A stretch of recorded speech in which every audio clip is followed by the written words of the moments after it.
How's it going? And look, it's Dan Torrey, Hi, everybody. our special guest, Dan. Dan, I'm so excited that you were able to join us for this because all Dan and I have been talking about for the last couple of months is HBO Watchmen. Like every time there was an episode, we would just chat back and forth about it for like an hour. And I was like, I really, really hope that Dan's able to make it. And luckily, timing worked out. So thanks for being here, Dan. Yeah, I mean, this and Joker are the only superhero things that have come out recently that I've actually liked, so I'm very excited to talk about this. And DJ has seen this as well, so he'll talk to us some too. He's not going to be just asking questions. This will actually be one where he knows what's going on. Thank you. Unusually, we're doing our kind of spoiler cast on the Captain Logan show. This isn't usually how we handle this kind of thing. Think of this as kind of a Watchmen theme show. If you guys want to ask questions that are about Watchmen more broadly, we can tackle those too. And we're not going to be able to go probably as in-depth and nitty-gritty as we usually would with a full spoiler cast because we're going to have a time limit tonight. We're going to have to end off at no earlier than like an hour 15. So we're going to tackle as much as humanly possible in that, but we're going to let you guys completely direct the conversation. And I know that in spoiler casts like the Star Wars one that Dan and I did recently, I say that and then we talk for 50 minutes before we even answer a question. This time we're not going to do that. We're going to go round robin. We're going to throw out our kind of immediate how we felt about the 3 or 4 minutes apiece. And then we're just going to answer questions from you guys. So if something doesn't come up, it's because you guys didn't ask it or we just didn't have time to get to it. So as always, if you want to make sure that a question or topic gets answered, gets talked about on the air, if you want to make sure that an aspect of the HBO Watchmen series gets talked about, you can leave a super chat, and that helps us keep the train running here on Geekvolution. We sure appreciate it. You can ask stuff pre-written as well, and we will get to as many of those as humanly possible. We're going to go ahead and dive right into it. Thanks a bunch, everybody, for being here. And also, again, the spoiler is in the title, so if you haven't seen this show, you're going to find out about a lot of stuff about it, and this is a big, like a mystery-laden show. There's a whole bunch of big reveals. If you want to watch the show and you don't want to find out too much, I would not watch this yet and come back and listen to it later. But thanks to everybody live that's here, and thanks to you if you're watching after the fact. And now we're going to go ahead and just get right into it. Dan, let's start with you. I know you were really digging the show and kind of fell in love with it and said that it was one of the best things you'd seen in a long time at the beginning. Yeah. Did you still feel that way at the end? Like, what's your overall feeling on this, and specifically the ending? Yeah, I still feel the same way. I really, really enjoyed the show. I think this is probably the least cynical superhero sequel, or not just superhero, just like reboot, sequel, soft reboot kind of thing that I've seen in a long time. I think this is a very natural progression of the story that we saw in the Watchmen book. I really liked the way that the world has changed since the events of that. It felt like a very natural extension of the things that happened there. It's still really political, as Watchmen should be, but it's not unbearably obnoxious, like and one-sided. I really like that it has negative things to say about both sides of the political spectrum and how scary they can be when taken to their logical extremes. I don't know. I really, really liked the show. I liked almost all the new characters. I think Angela takes a little while to grow on you, but by the time we get her backstory, I'm totally on board with her. And Looking Glass, I think, is my favorite of the new ones. So I also think they did a really good job with the returning characters, too. I mean, Veidt is the easy standout. He's amazing in the show. I really liked everything they did with him, and also the Dr. Manhattan stuff was pretty cool too. So yeah, I really, really enjoyed this. I thought it was great. DJ, what are your overall thoughts, buddy? I loved it too. I'm a huge fan of the movie, like we've talked about before, Cap. So I was, I think like everybody, if you were a fan of the movie or not, everybody was pretty skeptical of this show. And it kind of blew me away. Even that first episode. I really liked it. It was set up so many intriguing ideas. I was kind of lost during the first episode, which I kind of liked about it, but like so much stuff was being thrown at me. And then I watched the first 3, and then I binged like the last, how many, is there 9, 10? I binged like the last 7, 6 or 7, and it was just, I mean, it was so much, like I'd like to go back to it again, but I really enjoyed it. I love the world building and just like Dan said, how naturally it seems to follow what came before it, and the characters are all just super fascinating to me. And I don't know. I'm just gonna repeat everything Dan said because he's right about everything. I just love how it played Dan's all right about the. Both everything. You heard it here first, folks. I mean, I love how it played all the political stuff. I felt like it played all sides pretty fairly and interestingly instead of just like throwing it in there just to be topical. Like, I don't know. I love the show. It's up there with like one of some other, probably my top 3 or 5 favorite superhero shows. It's way up there. Liked it a Wow, lot. just in general. That's awesome. Yeah. Overall, I'm really happy with it. I was extremely intrigued and impressed all the way through. I felt like this was about the best thing you could do with a sequel to a thing that really shouldn't have a sequel. Like, of course, everybody's skeptical. Watchmen's kind of, like, not just was always considered the unfilmable graphic novel, but was also always considered like a thing you shouldn't mess with. And of course, I don't want to talk about this too much because we've talked about this a lot before, but the whole, well, Alan Moore doesn't sanction any other stuff done with Watchmen, and he wants it to be totally left alone, and this was about creator rights in the first place, and it's kind of like the antithesis to creator rights now because DC won't stop doing stuff with it.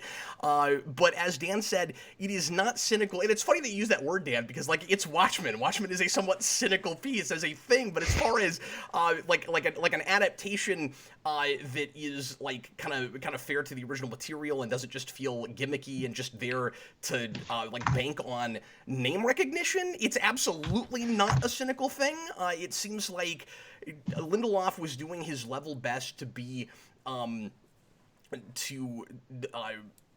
not just like I said, just sorry, I got distracted by something. He didn't want to just throw a thing up there because it was something everybody's heard of. Like I think that's probably why HBO wanted it made in the first place. But he was really fair to the material and seemed to have a lot of reference for it, and it's. A really nice standalone piece. Like, I'm still baffled by Lindelof's initial description of it as not a sequel. Because, like, yeah, it is. By definition, it's a sequel. It's a thing that keeps everything in continuity from the previous thing, at least looking at the book, and then it's set later and uses some of those characters and follows up from it. Like, it's a sequel. He called it a remix. I don't know what that means. It has to be a sequel. I also think it's like basically I see this as Lindelof being given an assignment that he probably wouldn't have. In fact, he didn't want to do this. They came to him twice and he refused to do it a couple of times and finally did it. And I wonder if part of that was just, well, if somebody's gonna do it, I'd rather it be done right, or at least as close to right as I think I can make it, than just that's basically what he said in the interview I saw. He said he turned down the project twice, and HBO kept asking him, and it was getting to the point where they were going to move on without him, and he was like, well, if it's going to be made anyway, I should probably do this because I won't be able to forgive myself if it's done poorly. Yeah. And also not be able to forgive himself if he passed up on this opportunity.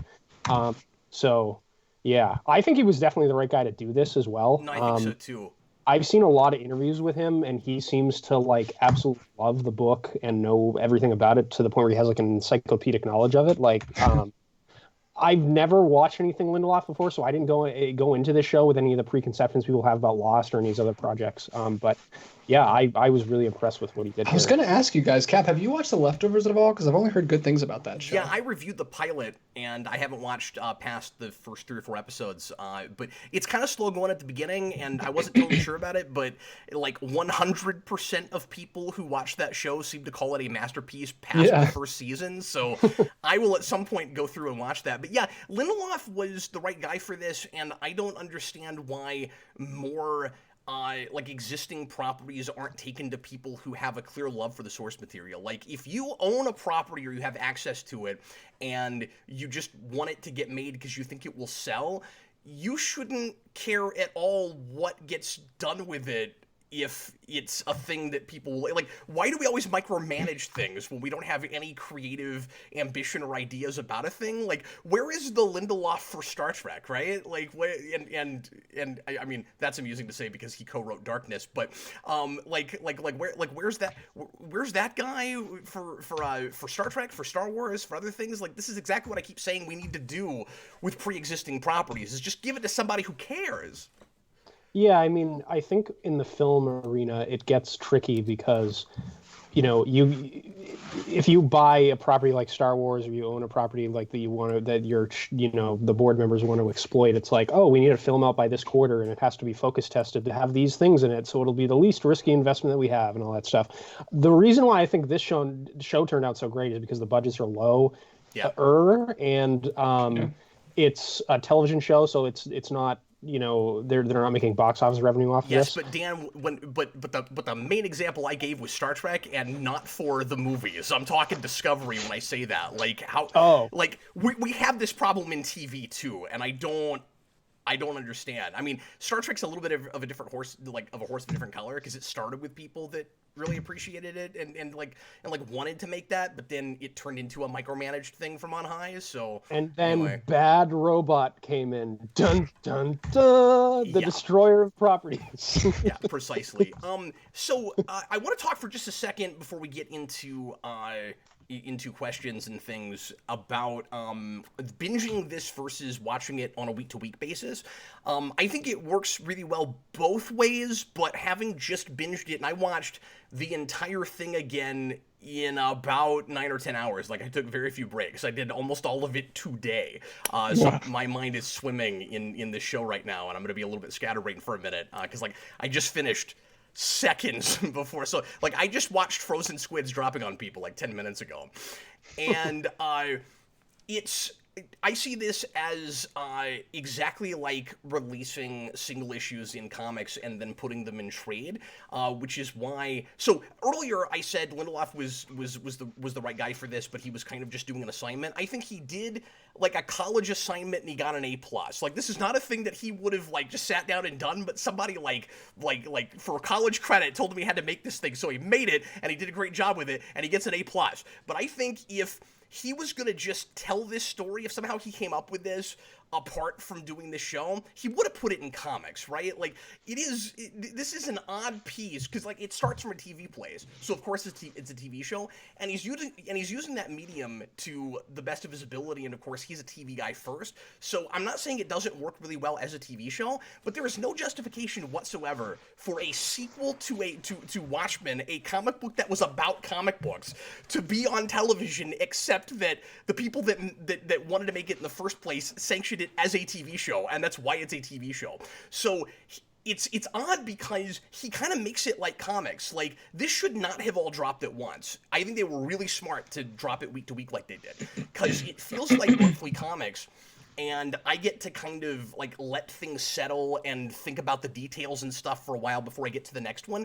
And honestly, especially because, as DJ says, it's very confusing at the beginning and I don't know what in the world is going on, I think I would have been really overwhelmed going immediately from one episode into the next, and I would suggest to people not to watch it that way if you haven't watched it yet. Watch one, give it a few hours, give it a day, and then go to the next one. I don't mean you have to take a whole week from it, but I don't think I would sit down and watch 9 of these all at the same time, but I did like doing that after I had seen them already, and so it's very much like I like to read comics. Like, I would like to read monthlies as they come out and then sit down and read it all together, and so it's a really good binging experience, but I'm glad I knew what was happening before I watched it that way. And hopefully anyone, Captain Logan's in a unique situation because this is his job, but hopefully no one has 9 hours to sit down and watch a television show, because that's insane and you should be doing things. But people Go outside. People do that all the time. But would you guys agree this is, like, despite the fact that I'm saying take some time away from it, because I think the individual episodes are certainly like stories unto themselves for the most part. Like, this is not a show where it blends together and you forget like what happens in which. Like, I think even if you did just watch it all together, it wouldn't blend together like something like Breaking Bad does, where for the most part, except for like the Fly episode, that's not like episodic at all. So obviously this has like a serialized narrative, but each episode is like doing a thing, and we tend to focus on like a particular character. But it also feels like a 9-hour movie all at the same time. Yeah, I mean, I had the experience every time I watch an episode of the show wishing that the next one was in queue because the cliffhangers for the show are really good. I can't remember every single one of them off the top of my head, but I remember specifically the one that's spoke to me the most was the one where like Will Reeves and Lady True were looking at the clock, and he just starts saying the tick-tock thing that the 7th Cavalry says while looking up at it. I was like, what's happening? Well, and I think the best I cliffhanger, must know. and this feels like a season cliffhanger. Like Smallville did this, but this did it way better. Like you've got the cliffhanger where Looking Glass goes into his house and then it explodes, and then you have to wait 2 episodes before you find out what happens to him. I love that.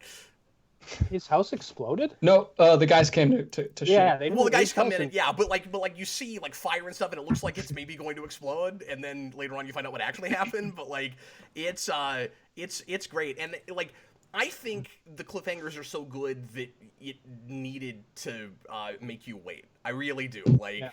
I'm glad that you couldn't just go right into the next one.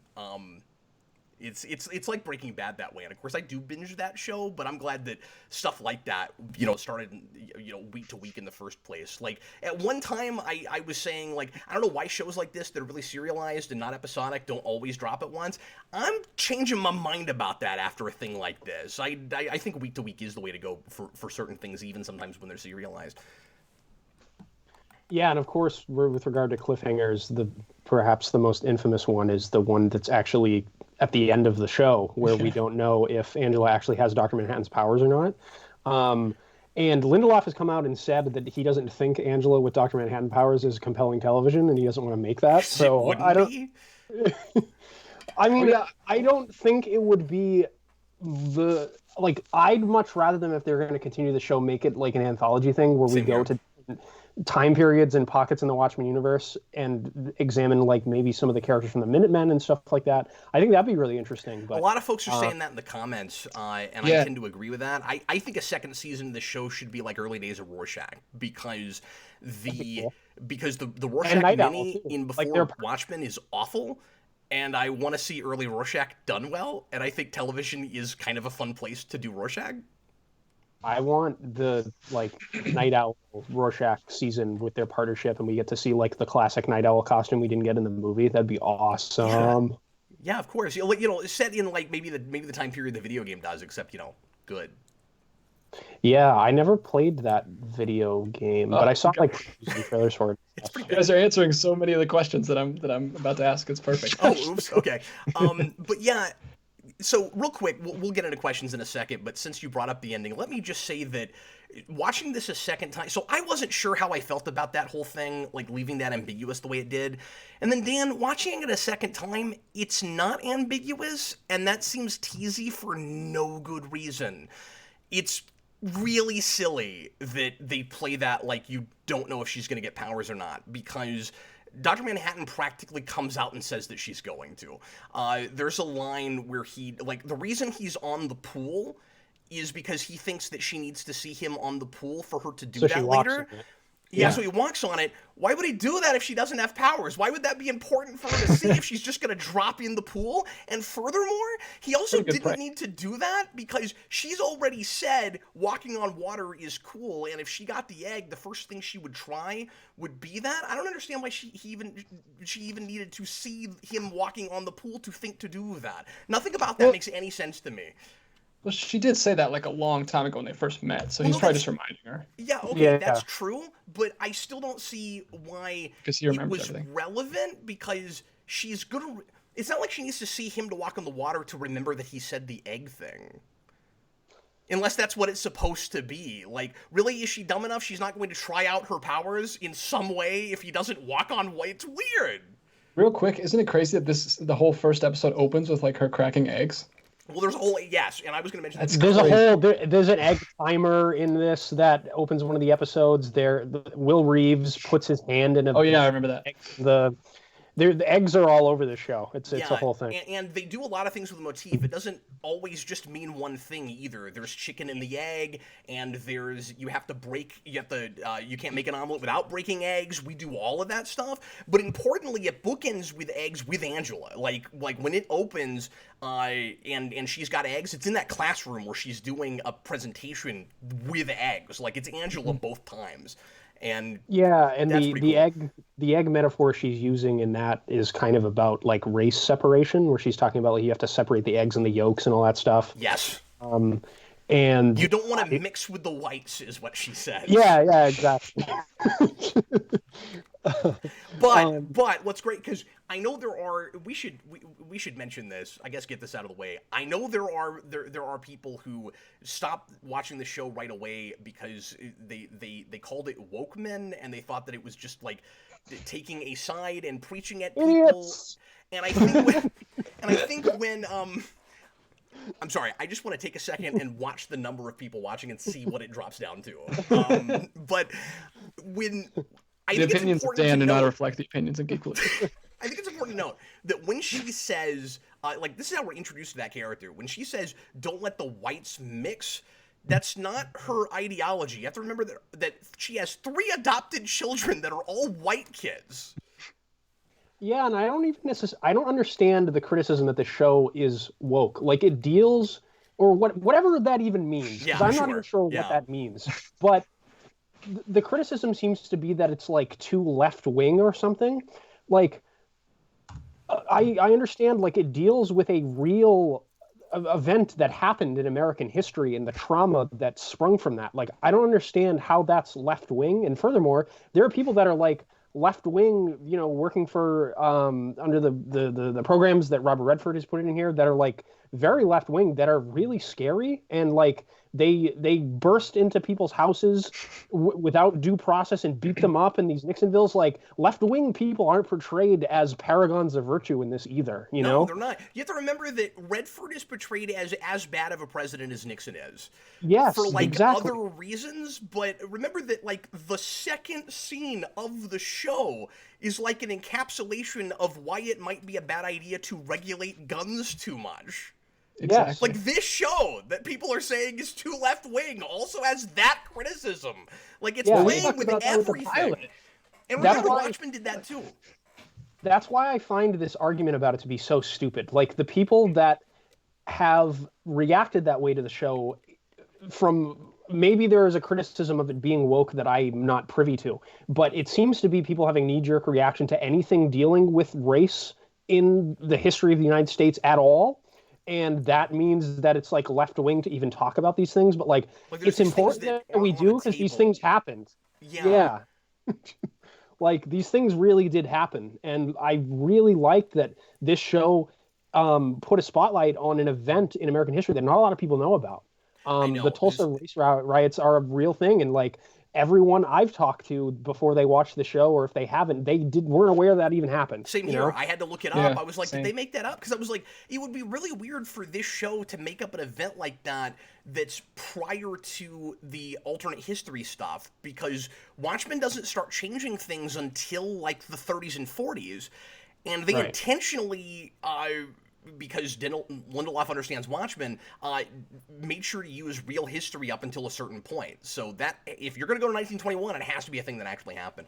And the thing that I love about the way the Ku Klux Klan is used in this show is they sort of draw the attention to the fact that masked vigilantes have existed in American history, and the Ku Klux Klan are like the poster child for those people. That's a really good point, yeah. And the reason why superheroes exist in the Watchmen universe, based on what this show says, is they are a direct reaction to the masked vigilantism of the Ku Klux Klan. Like they are a direct response to that. Someone that did not get justice from the American justice system put on a mask to fight white supremacist mass vigilantes. That's awesome. Like I loved that, drawing those connections and the iconography of superheroes and bring it into a real historical context. Like that's brilliant. I loved that. Like they're not in here just to like crap on white people. Like, No, and it's it doesn't make sense to me. No, and like we have this is because I feel like there are some things that do this. It's not like we have to make like every white person awful and every minority person great in order to try to balance the scales or something. I appreciate that Sister Knight is a flawed character and makes Yeah, mistakes and very does flawed awful person. things. And Yeah. she's by the end I find her pretty likable. I'm with you, Dan. It took me about 6 episodes to care. It took 8 before I really liked her. Once you get the stuff with her in Manhattan, which I have issues with the structure of that, and hopefully that will come up and we'll talk about it. But once you get there, I'm like, oh, okay, she's a real jaded person now, but she's had periods in her history where she experienced joy. That's good. Yeah. Let's go ahead and start answering some questions, guy. I'm sorry, Dan, you're gonna say something? No. Go ahead. It wasn't anything important. I have about 95 things I want to say based on what Dan just did, but I don't want a repeat of Star Wars because we're already 25 minutes in and I promised we wouldn't do this. DJ, let's go ahead and start throwing out some. Why don't you start with a pre-written and then get into the super chats?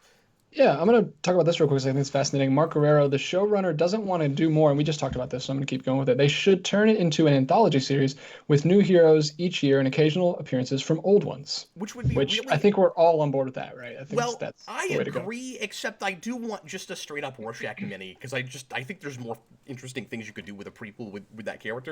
And he's my favorite thing in Watchmen, and I don't want the last time he's represented to be... I mean, not that he's represented here, but I don't want the last time I see that mask to be a bunch of white supremacists. Like, I would really like to see Rorschach again. If we have to do more Watchmen. I think the only, barring the new characters idea, because this show sold me on pretty much all the new characters they created for it. Looking Glass in particular, I loved. I thought he was a great character. I think that's my favorite episode. Yeah, the episode that sort of episode. focuses on him is amazing. But I think the only old character I'd want to really see again at this point would be, obviously Drydenberg. He's like the one we haven't seen. Yeah. But like with Veidt, I feel like his story's told. Laurie, Manhattan's dead. Laurie, I don't know where you go with her story either. I don't know. Just we move forward, yeah. Yeah, exactly. Occasional appearances from the old cast. If you don't do Drydenberg, I'm not really interested in seeing any of the other ones. If you were going to move forward, the next thing to do would be to put Drydenberg in Veidt's place, right? Just as the main old character that we see every episode. Or have Veidt be in prison with Drydenberg. That could be interesting. Yeah, it would be really weird if they were in the same prison. I don't know why that would happen, but yeah, that could be cool. Maybe in the Watchmen universe, there's like a superhero person prison, like in Marvel and DC have or something. I don't know. Yeah. Have either of you guys seen Fargo, the show?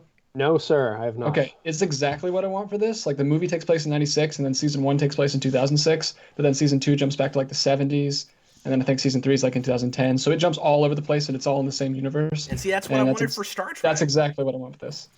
Yeah, I'm such a good show. I can't recommend that enough. It's really good. Dan, I think what they should do if they keep making the show, first of all, I'm going to be terrified if they make more of it without Lindelof.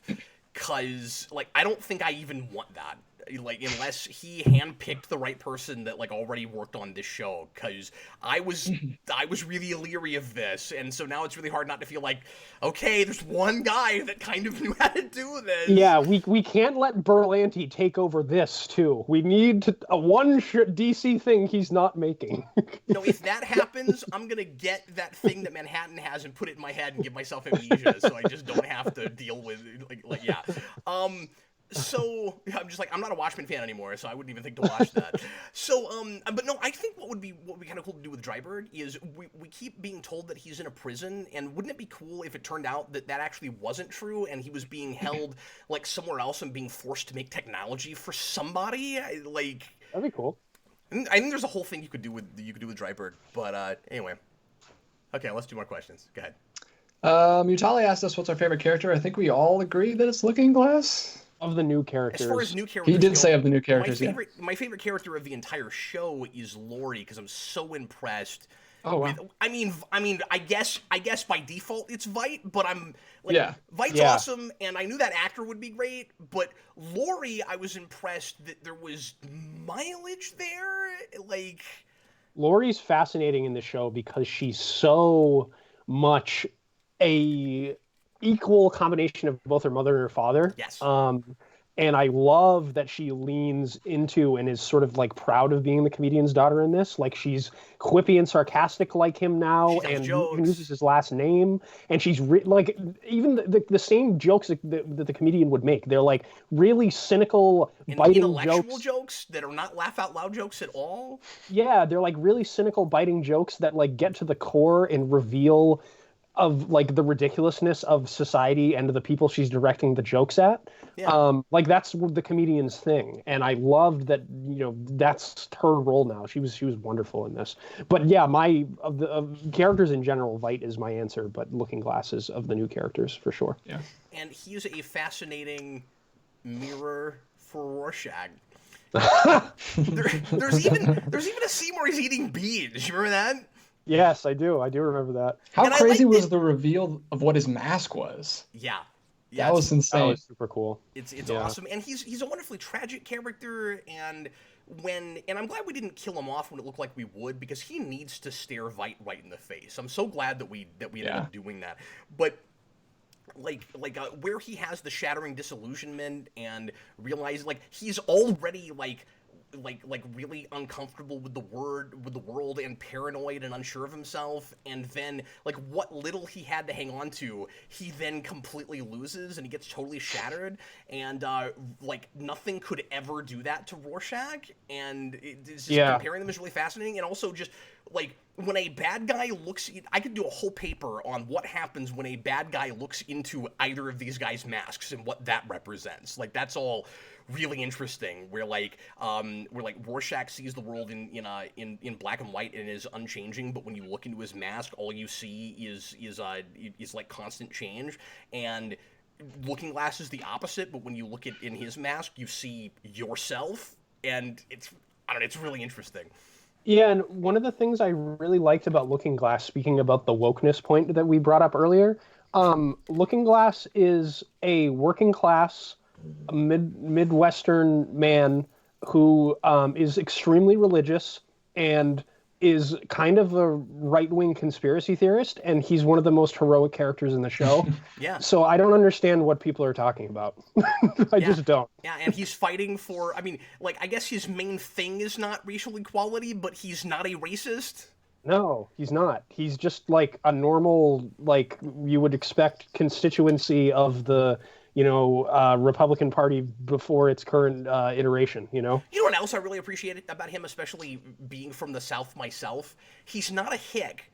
He's got a, like, really thick Oklahoma accent, and he's one of the most intelligent people in the show. Yeah, he's super Yeah. smart. And they made him really sympathetic because when he was presented with the proof, he didn't still like not believe it. Like he actually went along. I'm sure he's still going to be messed up and he's not going to be back to normal after this, but he actually, he listened to the tape. He didn't like refuse to listen and act like a crazy person. That's true. Yeah, I think curiosity would also, like, grab that guy too hard. The fascinating thing about that guy in the episode where he finds everything out, though, is he tries to throw the alarm away and can't do Yeah. it. Yes. Like he Yes, can't that's let great. go of his own paranoia because that's what's defined his entire life. I was like, oh, this character is fascinating. And he eats beans like Rorschach. Yeah, he eats beans like Rorschach. The I only like this. that does lead to an issue I've got, though, and I want to throw this out real quick, which is, and maybe it should have been talked about more, because I get his whole understanding of things being shattered, where like he really does believe that squid came from another dimension, and then it turns out that it's Vite, but he also seems surprised like by the answer to it, and if it was gonna be a hoax, he knows exactly what the hoax would be because Rorschach's journal is published and he has clearly looked at it. And I'm a little bit weirded out by the sheer ignorance of Rorschach's journal. Like everybody ignores it. It's like, and maybe part of this is just because of what I always thought the ending of Watchmen had to be. I appreciate, Dan and I talked about this off camera. I appreciate that it's somewhere in the middle, that it's not just like either you have a perfect utopia or you don't. I really like that we got something in the middle with that, but Rorschach's journal doesn't seem to have really influenced much except for these like extreme racist people, and I don't love that. I feel like it would have had more of an impact. I don't know. I think that important information implicating the government in crimes comes out all the time and nobody believes it. Well, that's Like true. I totally buy that. But it kind of lessens the impact of the end of that book, is all. Yeah, no, I can see that for sure. But I wasn't that married to it because the ending, like the ending of this show, I guess, is sort of ambiguous too as to like if they would even run with it or not, you know? I guess that's Yeah, do we know true. for sure he published it, or if it just got like Well, low yeah, because we key? see it everywhere. Like there are people with published books that are reading it. Oh, okay. I didn't notice Like that. it's bound. We see Oh, it I two, didn't notice two or that three either. times. I Somebody's reading it. Oh, interesting. I knew that the paper that he sent it to is still in circulation and people talking about it like as a right-wing Yeah, it's this little like conspiracy red theorist bound paper or something. book. Like it Interesting. might have been published underground, but people have it. Yeah, and of course the Seventh Cavalry at the very least has their hands on it because their whole Yeah. ideology is based on that stuff. Yeah, but I mean, he didn't really have any concrete proof. It was just getting the idea of it out there. And there's ideas of crime. Like there's a billion books about the Zodiac, and no one still knows who it is. I only know about that because I just And Yeah, like the listened to a JFK and I do podcast. assassination think and all that kind and of I do stuff. think this is way more realistic than the way Doomsday Clock does it. And I read the first 3 issues again of Doomsday Clock. I've not finished that book yet. Like a couple days ago, and after this show, I can't deal with it. Like I like that first issue okay when I first read it. It's awful now because Is it this really? is so much smarter as a sequel, and it's set in like '92, and like the whole world is falling apart because of Rorschach's journal. Like everybody bought into it there, and like dude, I'm not buying it. But Well, like I said, the thing I was really isn't impressed the with this is comic that book there like is something in the middle. It's not just like perfect utopia or complete carnage. And I'm an idiot. I never thought of that. It never occurred to me that there could be something in the middle.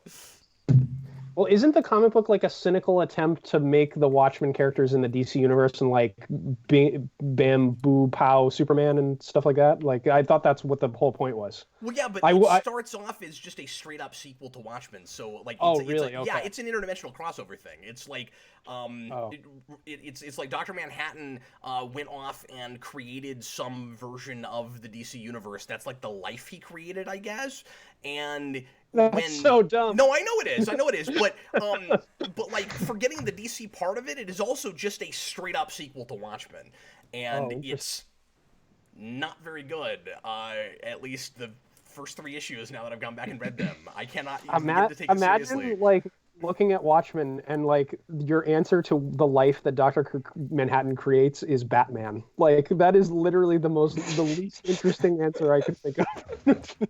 Yeah, but the thing is, like, I don't know, I've known about this for years because that was like what the explanation, what we were told that is probably the explanation once Yeah. Rebirth started, and then it just took forever for Doomsday Clock to come out. So when it finally did, I'm like, yeah, I knew you guys were doing this. You basically said that already. So is it finished now? Can I read this monstrosity Yeah. in any capacity? Yeah, it's done. Now. Okay. It just finished Okay. like a few weeks ago because it was really late, so it took like 2 years to finish. Yeah, I heard Gary Frank is one of those kind of artists. He takes forever to do stuff. It's usually worth it, but it sounds like in this case it wasn't because the story was great. We've got to get moseying along here on questions. Go ahead, DJ. Yeah, I have one that's. I just want to read this because it's funny. Mutali asks, "What do you guys think the Mrs. Crookshanks and Mr. Phillips clones will do after Veidt left?" Yeah, that's a really interesting question, actually. Do they commit suicide? Do they just all kill themselves because they have nobody to worship? Yeah, I don't know. Like, this society where like their gods have basically abandoned them twice. Like, what do they do? You know, do they start worshiping one of their own as like a god king or something? Like, there's a lot of interesting ways you could take it. And that's a line I don't totally buy from Veidt before he leaves, right? When he's like, and like, I like that whole thing, except I could see it playing out totally the opposite way and also being won over by it. So it's weird where he says he's got to go back to Earth to be relevant because this world doesn't need him. but like those clones do because they don't have anybody to worship, and that's what they're programmed to do. So I could just as easily have seen it go another way, where it's like where he has a realization, almost like Dr. Manhattan at the end of Watchmen, where he's like, oh well, I guess I am relevant. Maybe this isn't hell, because like, and I get that he doesn't have anything to challenge him, and he doesn't see these people as people, but like it's kind of a weird line. I don't know.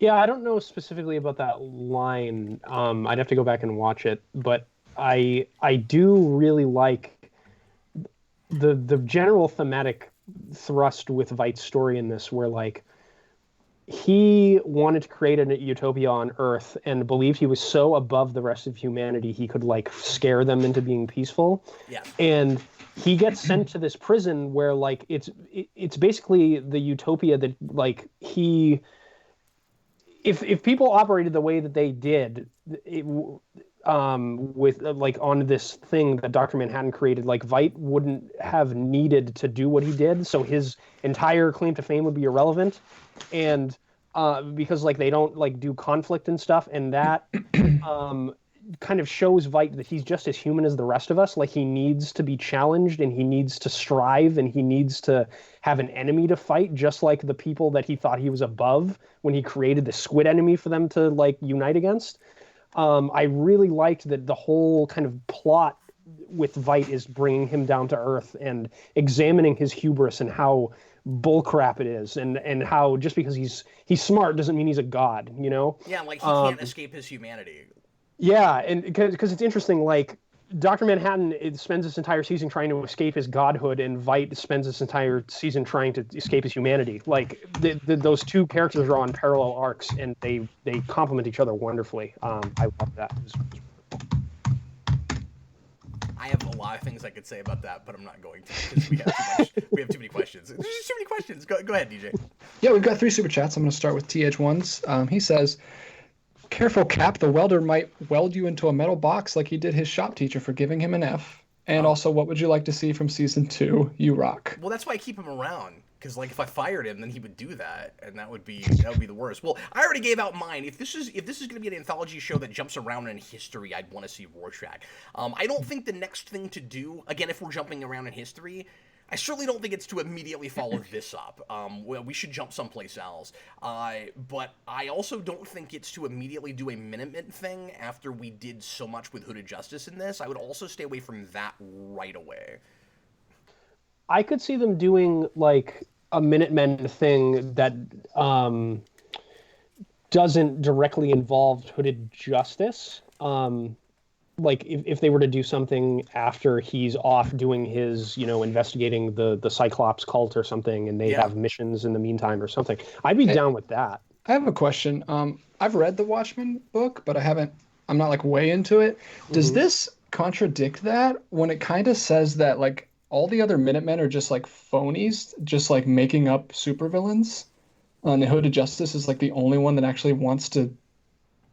That is a crime? retcon, but it's not contradictory. So like the whole Hooded Justice thing in this is also a retcon in the book. So all of the stuff about the Minutemen basically comes from, as both of you know, from people who aren't watching, it comes from the sections in the back of each issue that are Hollis Mason's book, Under the Hood, and in that, they allude to the fact that all of the Minutemen believe Hooded Justice is like a Russian strongman guy, and then his body like washes up in Boston Harbor, and they think he's dead, and he like disappeared after that. But like it's never confirmed that's his identity.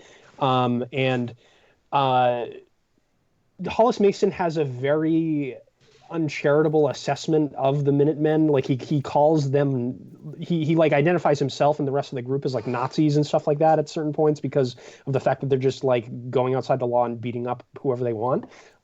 So I don't think it's out of character for these people necessarily, but there were definitely like Dollar Bill in the book. He's a bank sponsored superhero and is like all about, promoting the bank first and making money rather than pursuing justice. So like I don't think it's out of character necessarily. Yeah, I would just be more concerned like if we were going to do a Minutemen thing in the future, like we kind of shot ourselves in the foot because they're not actually superheroes, or like it seems.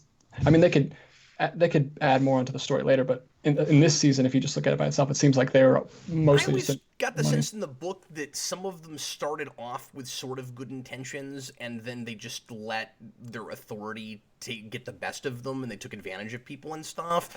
And like some of them were, like less, like more altruistic, and some of them were a lot less altruistic.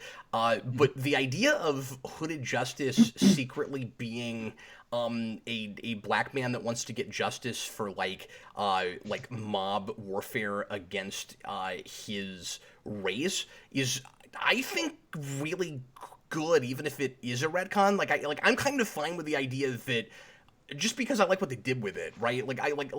I'm kind of fine with the idea that we thought it was one thing and then it turned out to be something else. Because the first time when I was in college and I read Watchmen, I saw Hooded Justice. I immediately thought, oh, he's wearing like a lynch rope and exactly. like I immediately thought that's what it was. And then this runs with that. It makes so much more sense that that's what it is. And I guess I like that the homosexual thing isn't total bunk. Like, I feel like Lindelof is trying really hard not to make it too like afterthoughty and retconny, where it just makes sense that history is written by the victors or whatever, and that it's just life's not actually the way we thought it was, and maybe even Hollis Mason got some stuff wrong, or maybe Hollis Mason lied about some stuff because he just couldn't bring himself to tell the truth about certain things. Well, and that's a theme. The inaccuracy of the records we have of history is a theme that runs throughout this entire show. Especially with the miniseries, right? With the like the American Hero story thing. That's like totally insane and hilarious. Yeah, and a lot of people I saw a lot of discussion around those segments, saying that they were kind of like smutty parodies of the Zack Snyder movie because they're like so over the top and ultra violent. I had that thought this time watching it. Yeah, they are. I had that in the first scene we see in like the grocer's shop, where it was just like ridiculous, like he's punching people's faces off. It's like blood flying. And it has the same kind of slow motion, and it's got a lot of those like really purple prosy one-liners, and yeah. But I was going to ask you something. Does that show take place in the past, or does it take place now? Like when when Watchmen takes place? What do you mean? So, does the show the show we're talking about? Yeah. The show within the show. Does it take place in the past? Well, yeah, or is it it's about the Minutemen. Okay, well then why is it filmed like we would never film a show back then? Like there's so much violence and graphic like homosexual sex scenes. Like no, because they're doing a period piece but shooting it like you'd shoot it now. But that's what I'm saying. Really gimmicky, and how a lot of like History Channel does that kind of stuff, right? Like not to this degree, but like the History Channel has become one of the most ahistorical things of all time. It's amazing.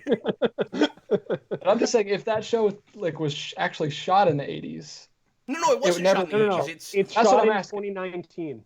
Okay, that's what I was asking. Yeah. No, because they've got shot, but it's made to look like that. Yeah, because they've got advertising all over the place where like it's brand new and everybody's watching it. Like yeah.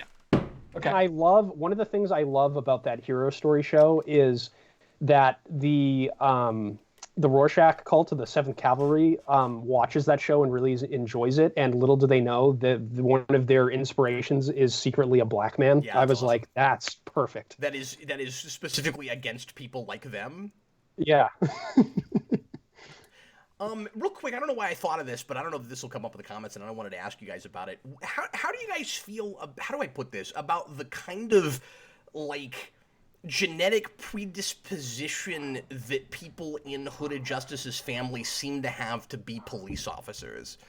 I thought that was kind of interesting, where it's like Sister Knight doesn't know that her grandfather was a police officer, and she didn't really even know her father, but she goes the same route that they go. Well, yeah, and that's one of the big themes of the show too, like intergenerational trauma, like her grandfather experiencing trauma at the hands of the KKK, like that experience. The show kind of like comes down on the fact that those experiences can't just be forgotten with a generation. Like the pain and suffering of that is passed down through how that trauma affects the parents, and then how the parents raise their children, and how that their parents behaving the way that they do because of that trauma informs who they are, and all down the generations. Like, that's why I think the show is kind of saying, like, we can't forget the past and what happened, because we're still dealing with the trauma of these terrible things that have happened, and we need to address them and deal with them. I loved that sort of idea. I think it's really interesting. DJ, let's get some more questions, man. Yeah. And I was going to say, you want trauma, that character, my goodness. Yeah. Her parents just get murdered, and then her grandma shows up out of nowhere, that she just keels over. Has a heart attack, and yeah. No. It was horrible. Although, I will say, I did think that is really sad, and it kind of works, but I thought the timing of that was really convenient, where like they're having lunch together, and she or whatever, and she goes, "I had a heart attack a while back. It was fine. I'm good now." And they walk outside. She keels over.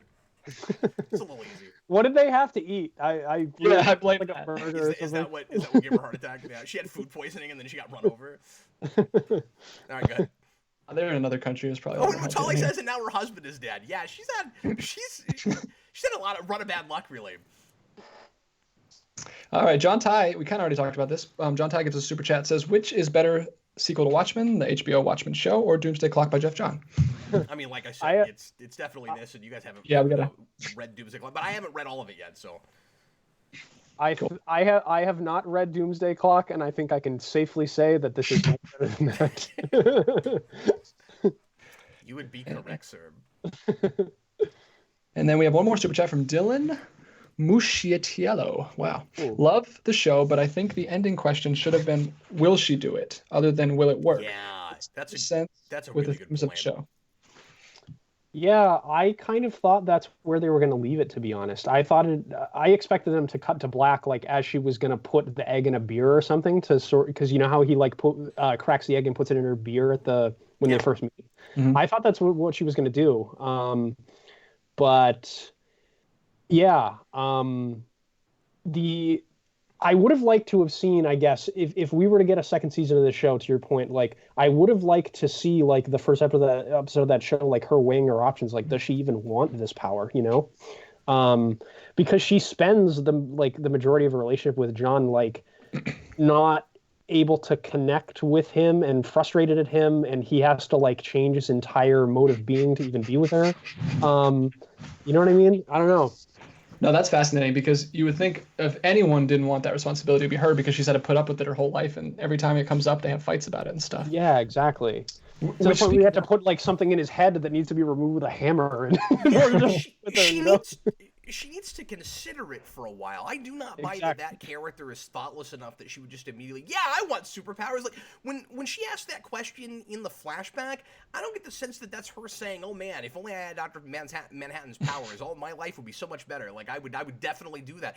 I could totally see her coming to the conclusion that to do it for various reasons, but I would want to see that reasoned out, and I also wouldn't want the whole last episode of the show to be about that. So like I'm with you, Dan. Like if it was going to be ambiguous, it should have been a will she won't she thing, not a like, because that was also kind of like Snyder, right? The whole like at the end of BVS, like is Superman waking up or not? Like it was that, and I don't know why we did that. So I'll break this down for a second. I could see her doing it for a couple of reasons. Everyone I really care about is gone, and if I do this, I know that without the head thing that could give me amnesia where I wouldn't know that I had Dr. Manhattan's powers, I will never get together with another human being. And that's not true necessarily, though, because her kids and her grandfather are still alive. Like, she still has her 3 adopted children to take care of. Sure, there's that, but I guess what I'm saying is I could see her deciding that she's never going to date again. And so maybe she's not worried about that aspect of it. And that could be part of a reason she would do it. But the main thing would just be she thinks the world needs Dr. Manhattan, so she's like taking one for the team and getting powers. But you need to see her get to that if that's what it is. Well, and I agree that it should have been a little bit more ambiguous as to like what her, like will she, won't she? But I do like the poetic kind of bookending. Like this whole show is about people that are very flawed and are not have demonstrated the fact that they're not given unlimited power, they would totally abuse it.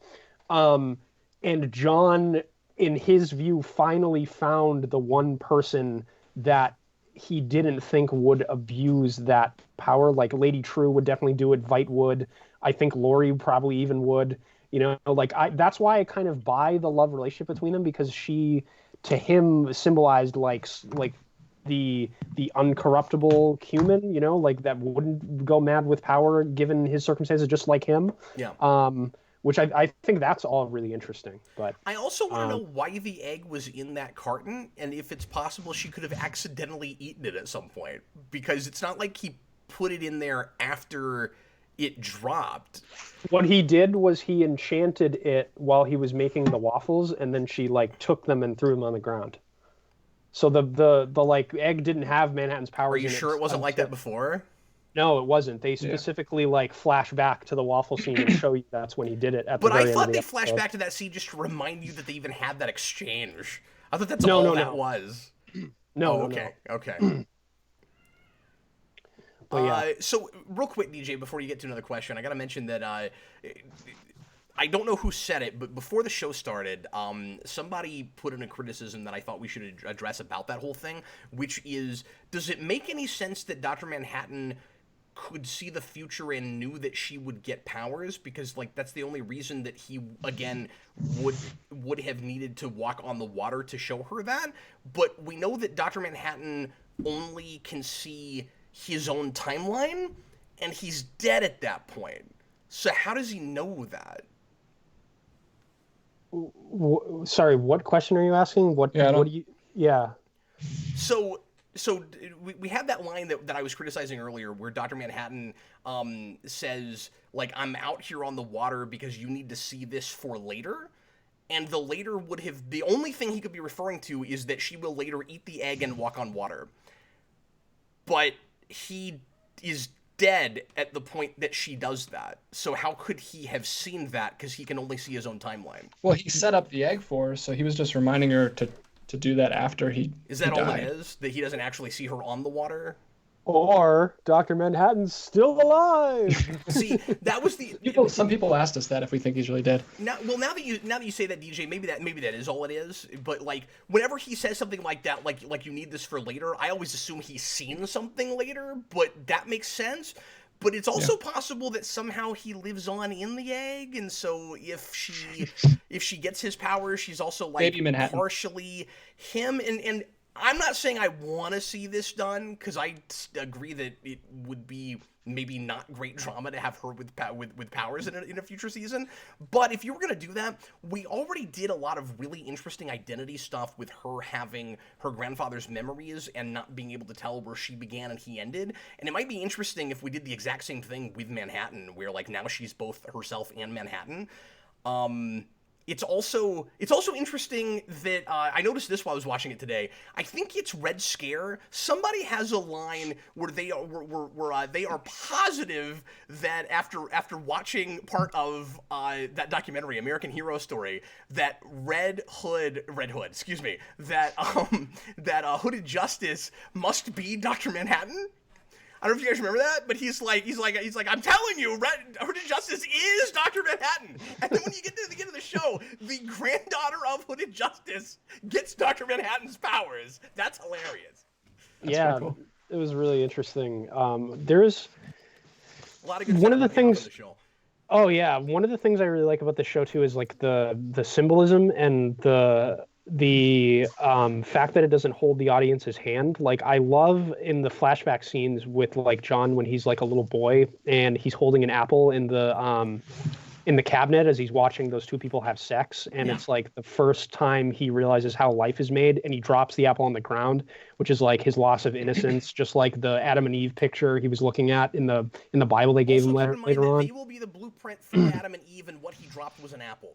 Exactly, yeah. So like I loved all that stuff. It was super great. And then also the pig trial thing with Veidt was super cool too. Just like it's a reference to something I don't remember off the top of my head. I was reading about, the same but thing right now. But it's that like went over my head, and I had to kind of like, I went online. I was like, I don't know what they're getting at here, but like the fact that they were willing to go over my head and challenge me, um, I haven't seen a superhero thing do that in a while. I mean, I guess the Joker movie did similar kind of things for me, but like certainly not in any Marvel movie I've ever seen in the cinematic universe. And this is literary in the same way Watchmen was, Yeah, where like exactly. it's constantly referencing stuff, and it doesn't like it's not so over your head that you can't get the gist of what's going on. Like we could be really self-indulgent with that too, Dan, and I don't think it is too much. No, it's not. But I also appreciate just like backing off for a minute and looking at the whole piece. I also really appreciate that this is as unaccessible as it is, or that it's not really concerned too much with being accessible. Like this feels like the least like Hollywooded kind of way to do this. Like you have to know Watchmen so well to appreciate this show. Yeah. And Yeah, has it's this ever and happened before? it's I don't think so. I mean, it's crazy. Do we Yeah. make a sequel to like a? I mean, it's probably happened in some books, but like, have we ever made a sequel to a famous comic? To a comic that becomes that's- a TV show that is so mired in the mythology and in the character work in that if you don't know that book, you'll be completely lost. And like, Yeah. it's and it's really impressive, like how because. I guess it's just a testament to like how well written and well made the show is. Like the last episode had 1.6 million viewers, I think live. I think as it aired, it had that kind of viewership, and it watches like a very niche thing. Like there's a prerequisite for this. Like this is junior and college level stuff. You have to take a 101 class before you can go to this lecture. Yeah, like I wanted to show my girlfriend the show because I thought she would like this because she likes superhero stuff generally. I mean, she's not as big of a fan as I am, but she used to go and see like a lot of the movies in theaters and stuff. And I was like, this is like one of the best superhero things I've ever seen on film. But I had to hand her the book, which she hasn't read yet because she's busy doing other things, to like in order to actually sit down and watch the show because you can't watch this without knowing the book. Even like I guess I think it's cool that it's maybe willing you to take those kinds of risks. I mean, if it was bad, I would probably be dogging it for that. But I guess maybe you could watch it, but I feel like it would be like 80% less enjoyable. I don't know. Like when they start bringing in all the legacy characters and they have major roles to play in the story and like we're building on their backstories and stuff, like I can't see anyone that hasn't read the book be interested. no, I mean, being there's some interested. folks in the comments right now saying they don't think you necessarily have to know the book to appreciate the show. But like, I'm speaking as somebody who does know it, so like I don't have that experience. But like, as lost as I was with the pilot, I think at the very least, if you don't know this material at all, it would be a lot harder to get those people to keep watching it. Because I think even if you're familiar with it, you're taking a huge risk in keeping the audience so in the dark at the beginning. Because like my wife is a huge Watchmen fan, she won't watch the show. She saw the pilot and she was like, I don't care about any of these characters. I don't like them. And she liked characters in issue 1 in Watchmen. And if my wife isn't immediately won over on a character, she's going to put it down. She's not going to keep watching it. And fair. Dan, you at least got to agree. There's no new character in that first episode that's immediately fascinating because we don't learn enough about any of them. Yeah, I was much more interested in. Yeah, that is a fair criticism. I mean, I was much more interested in the first episode with the world building. That's what hooked me. Like seeing what the world of Watchmen is like post 1995 in a modern context. That was what hooked me. But if you're not as interested in that sort of thing, like I can see why it would turn you off at the outset for sure. I also kind of the same thing. resist, like Sister Knight being treated as basically our main protagonist, like she is, and our knowing ultimately so very little about her backstory. And I realize that the Dr. Manhattan reveal is a thing that you would want to treat as a reveal, but I always resist are like a major protagonist knowing huge things we don't. Like you can't get into her head until that point. And Yeah. like until we know that she and Manhattan like have a relationship and that her husband is Manhattan. I don't know how else you do that exactly, but Watchmen doesn't do that. When you go back to that book, there are closer to Eisen characters where you know everything they know, like Dryberg. Like he's not really hiding anything, and every character in this is hiding something from the audience. And I think that's probably my biggest criticism of it is luckily, the world building is so fascinating and I think so intelligent in building from the original Watchmen world that it keeps me interested enough where and we do enough progression stuff that I start to trust that we will eventually get there, and we do. Yeah. But that is maybe a little bit too risky. Like when the character that's kind of treated as the main protagonist, I'm not completely on board with until episode 8. That's a problem. Yeah, I mean, I wasn't like off board with her, but I agree that she was the least interesting of the new characters until we get more of her. Yeah, and I don't mean that I hated her or anything, but I felt like I should be in her head, and I wasn't. And once I found out why, I'm like, okay, Lindelof, I'm with you. I don't know how else you do it, but it's a problem. Well, specifically with the Dr. Manhattan thing, that is at least believable because there's no one she can even talk to about that, so there would be no reason for it to ever come up. She can't even talk to him about it. Yeah. And also, we don't know that that's a mystery at all until she hits him in the head and cuts his thing out of his head. Like, that's not like some looming mystery. No, but I feel like there's a mystery with her, and I can't put my finger on it until we get there, where I keep going, there's got to be more to this character. Like, there's got to be something else there. There are seeds planted very early on. Like, remember when... And rewatching it, I think some of them are actually kind of forced in a little bit, but... Well, the one I was going to mention was the White Knight, where like all of the 7th Cavalry members break into the cops' houses and kill everyone. Yes. You never see how she gets out of that situation. She just that was intentionally left because it was weird. I was like, there was 2 guys. Where'd the other guy go? And like, she was in a position where like she shouldn't have survived that. Like if I remember, she was like on the floor like bleeding and had been shot. Right? Yeah, she did get shot. Yeah. And like. She does go to the hospital, I think, because she wakes up. She does, yeah. She wakes up and Judd is at the hospital with her, yeah. Anyway, well, we've only got 10 minutes left, so let's go ahead and answer. There's as many so much. things We didn't even as talk we about like can. Lady True or Judd yet. No, I know. And the Judd thing, I have a real hard time with.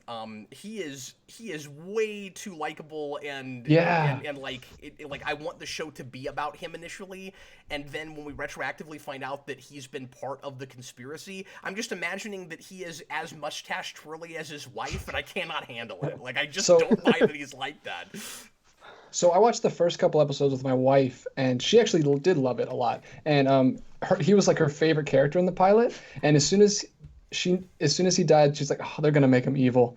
And I'm like, "No, they wouldn't do that." She's not gonna be happy. He had a trap door in his house. Wow, that's really impressive. Your wife called that though. Like yeah, I wasn't thinking that he was going to be like a member of the Klan or anything from the first episode. And to be my fair, wife I watches think it's a every cheat television show. I think it's a cheat that he turns out to be. Yeah. I don't think they play that right at all. Oh, okay. I wasn't happy about that, but I also that's just because I liked him so much. And I can't quite put my finger on this, so this is going to sound like admittedly an amorphous criticism. My guess is, I don't know her name right off, the actress that plays Abar does not know that she and Dr. Manhattan are married until like an episode or 2 before that happens. Because I just don't feel like, rewatching it especially, I don't feel like her performance is the way it would be if the actress knew. It's really hard to fully put my finger on that, but I don't buy their performance when I know all along that she's that she's like married to Dr. Manhattan. Specifically when she talks to Laurie about it. Like there are places that I guess are supposed to read on paper like she's just deflecting and pretending like she doesn't know anything, but her reactions are way too naturally just, why are we talking about Dr. Manhattan right now? I don't care. And like I don't buy their performance, and I don't think it's her fault. I think she could not have, there's no way the actress knew. I think she did know. I just think Angela is such an emotionally closed off character that she's very good at faking it. I mean, she's supposed to be. I don't know if I'm buying it. That's fair. I mean, I did, but if it didn't work for you, I mean, to each his own. I wonder if it would leap out at you on a second viewing, because I was fine with it initially, but now that I know it, looking at it, I'm just not buying it. Well, and I do like some of the moments that we get with her and Dr. Manhattan, where it seems like his personality is starting to slip up a little bit. Like when he's making the kids breakfast and he talks about like how heaven doesn't exist and stuff, and yes. She's like surprised and like, no heaven, huh? Like you shouldn't be telling the kids that. Like knowing that that's what's happening, like the scene has a completely different read, you know? That's true. And his worldview comes from Dr. Manhattan in the first place. yeah, and I don't know. I just think Angela is such a like strong, like unfazed by anything kind of woman that's just how she is, I guess. You know, like she's just like tough as nails. We need to answer Mutale's question here. How do you guys feel about, oh my god, I gotta do this, Yeha Abul Miyin's portrayal of Manhattan? Okay, so this is another big thing I wanted to talk about.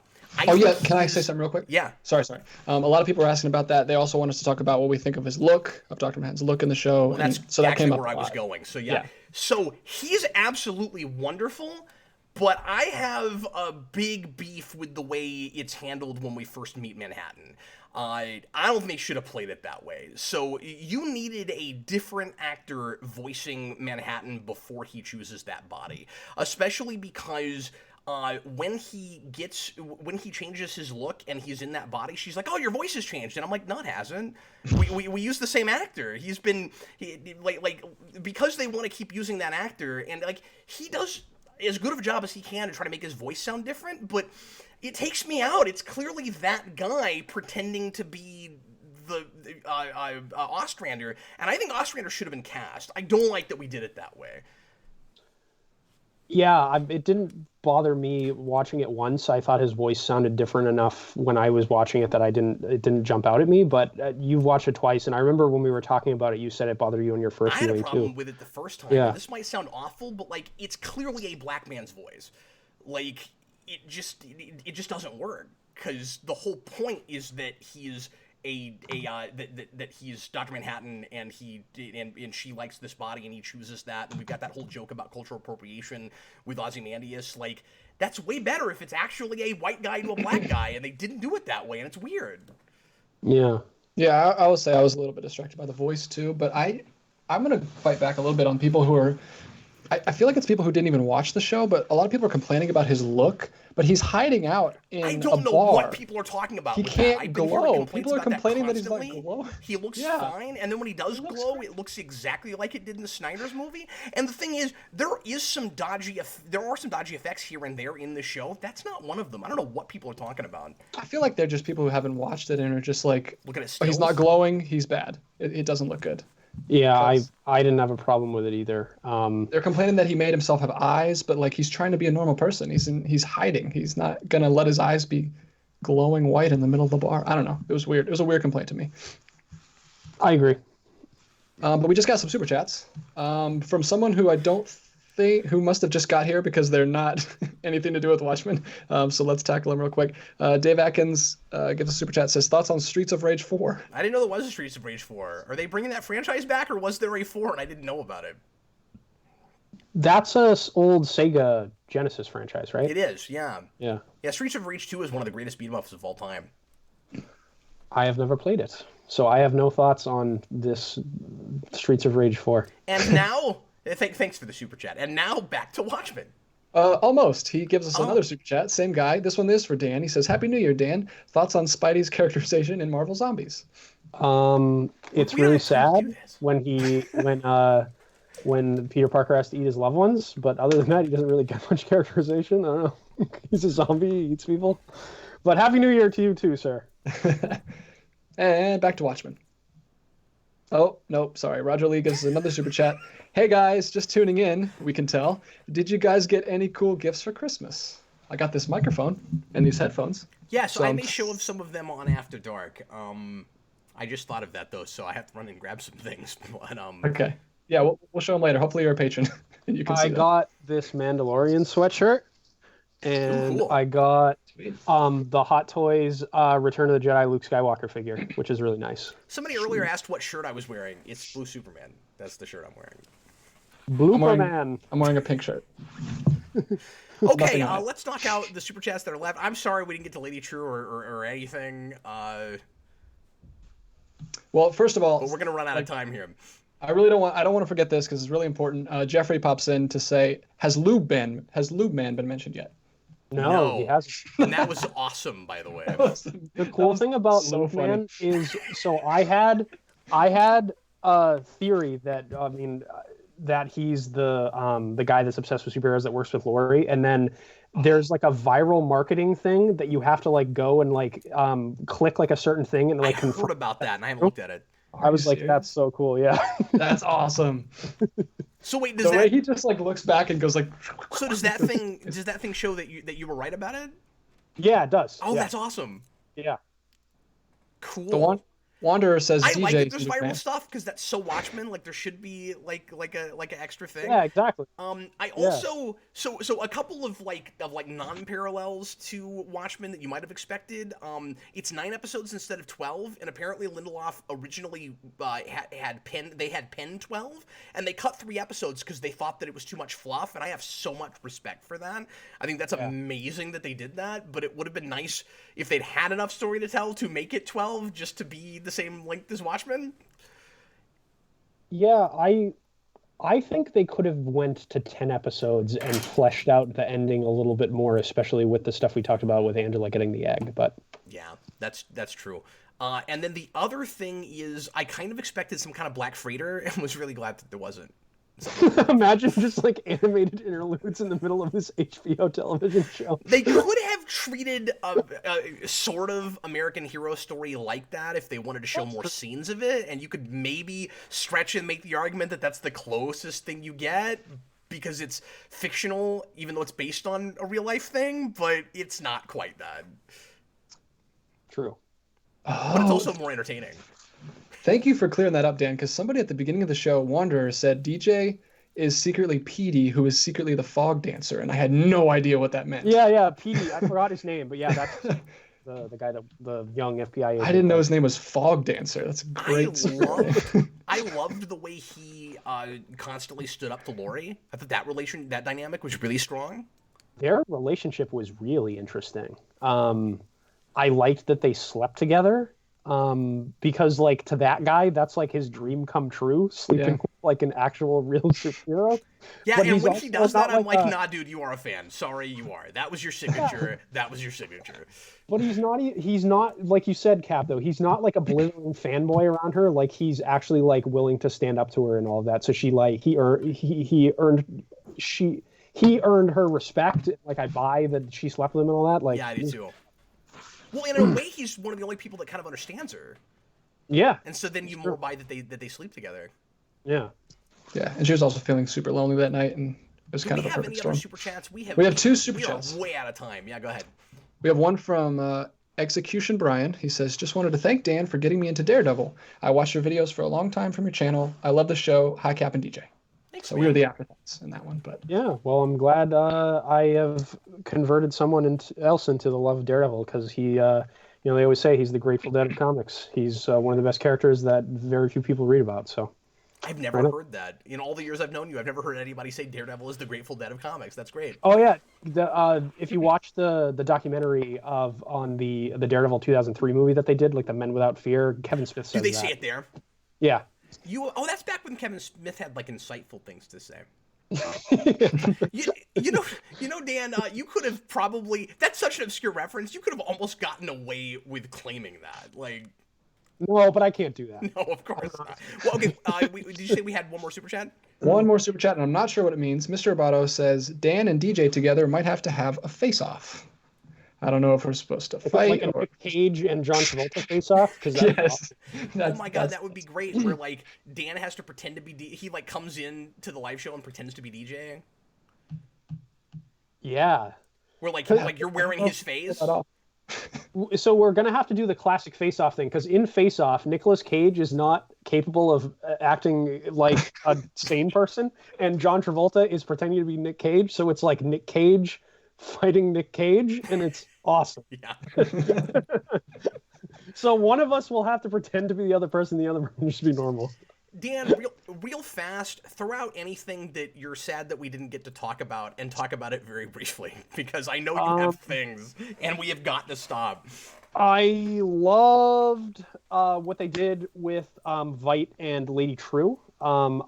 Because the fact that he has never slept with a woman is a callback to a single line from the comic where Rorschach says he might be homosexual. Yes. And I love that Veidt hasn't given himself to a woman because he believes he's too important to do that, because that's totally what he would do. But he's also human enough that he keeps his seed frozen so that like his like, you know, brilliance will live on.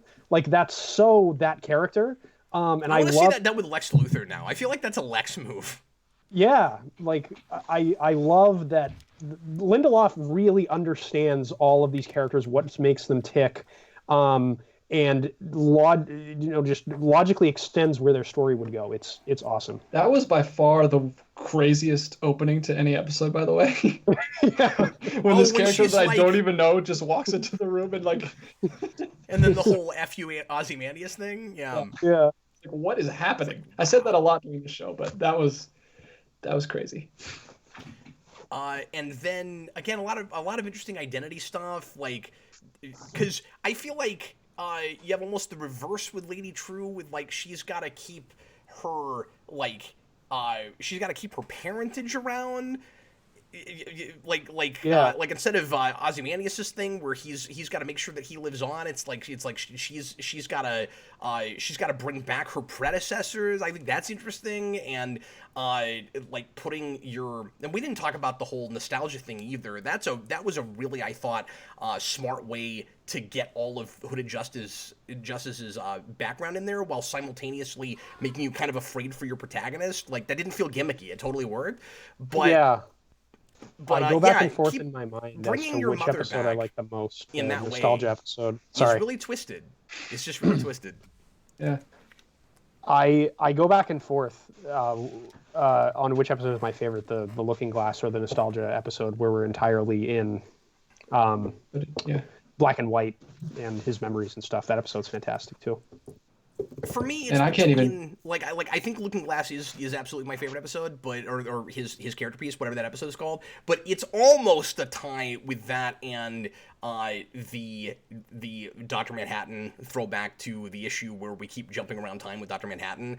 I think that's also insanely well done. Cause I agree. I wouldn't think anybody but Alan Moore could write that, and Lindelof gets really close. Like when people say this is too fanficky, because I've heard that complaint, I kind of go to that episode, man, because I think that's the least fanficky thing, where it's like, no, that's pretty that reads pretty authentic to me. I also love that episode title, because it's great. What is it? Is it Dr. Manhattan walks into a bar? Or something walks into a bar. Yeah, it's great. Yeah. Well, I just want to mention that as a designer, obviously, I loved how they handled the titles in the show and how they all interacted with the surroundings. That was really cool. Yeah. I That was that super kind of cool. stuff. Hey, Cap, I have to ask you Oh, it's a something. god walks into a bar. That's what it is. Yeah. Okay. How interesting was it for you to rewatch the show after watching Arrival? With Dr. Really Manhattan? interesting. Yeah, and we talked about Dr. Manhattan when we Yeah. reviewed that. That's not been posted yet, but we'll post that in a Okay. couple weeks. Yeah, I don't want to talk about that here because that video hasn't posted yet. But Yeah. yes, it has major thematic connections to Arrival. Arrival's a fantastic film. That's I so good. didn't I even made think Cap- to compare them. That's interesting. Well, I made Cap watch it last week, and Yeah, because it's all about looking at time not linearly, and Yeah. like you're Oh, through yeah, an alien true. language, you see everything as if it's all happening at one time, and you Yeah. have similar paradoxes as you get to Dr. Manhattan. Interesting. We also yeah. didn't talk about that whole paradox thing where, and I wasn't sure. I think I'm okay with the way it's plotted, but I thought her performance was kind of odd in the scene. But the bit where where Angela tells Dr. Manhattan to tell her grandfather something 10 years earlier, and then that may have set the whole ball rolling. yeah, that stuff always breaks my brain. Time travel. I'm not even criticizing it or talking about it. I'm just saying we forgot to talk about that, so I mentioned it. But anyway, That happened. we have got to get going. Guys, thanks so much for watching. We're going to, and thank you guys both for being here. Yeah, of course. This is a good time. I love the show. Love you guys. So pleasure. We love you too, Dan. If you want to see more of us hanging out and being silly, stick around for Captain Logan After Dark. That's going to come up in just about 10 minutes. So I will put up the link for the live show here in a little bit on Patreon. If you're not currently a patron, but you want to hang out with us, just go to patreon.com/geekvolution. You can get access to that at just the lowest $2 tier, and we're going to do all kinds of fun stuff. I'm going to do some karaoke, as always, and we're going to have a lot of rants and topics, and other surprises. So look forward to that. And in the meantime, I was Captain Logan, and this was DJ Martinez and Dan Torrey. Bye, everybody. We're going to go be degenerates on After Dark now. That's exactly what we're going to do, yeah. If you thought this didn't have enough swearing, you'll see more of that later. Okay, bye, folks. Thanks for being here. Yeah.